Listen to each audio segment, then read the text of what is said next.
Президент Владимир Путин в прямом эфире центральных каналов ответил на вопросы журналистов и россиян. Отдельный блок вопросов и ответов посвятили специальной военной операции.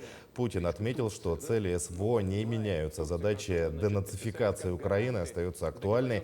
По словам президента, мир на Украине наступит, когда Россия достигнет своих целей. Поток наших мужчин, которые готовы защищать интересы Родины с оружием в руках, не сокращается. 1500 ежедневно по всей стране.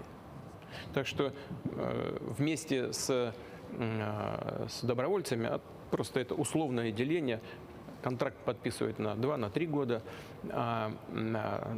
так называемые добровольцы, хотя все, по сути, герои и воины Отечества, но у них просто там на год, на более короткий срок. Но все вместе будет под 500 000 человек вот до конца текущего года.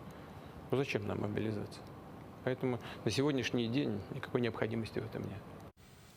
По словам президента, в этом году по контракту в российскую армию уже набрано 486 тысяч человек. 14 мобилизованных получили звание Героев России.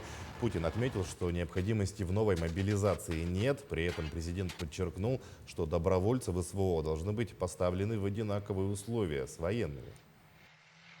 Я понимаю, что он такой чувствительный вопрос. Смотрите, у нас прошла частичная мобилизация, и мы призвали тогда 300 тысяч человек. Кстати говоря, вот поначалу было много иронии, всяких смешков на этот счет. Прилепили название такое к этим людям, мобики. Я прекрасно все это помню. Отлично воюют, ребята. Просто отлично. 14 героев Российской Федерации из числа мобилизованных. 14 героев России. Я уже не говорю про другие медали, ордена другого достоинства. Значит, ну, сейчас, по-моему, 244 тысячи находятся напрямую в зоне боевых действий, ну, в зоне СВО. Сформированы полки по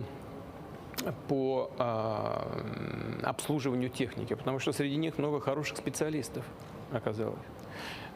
И люди очень востребованы. 41, по-моему, тысяча уволены в связи с достижением предельного возраста по здоровью и так далее.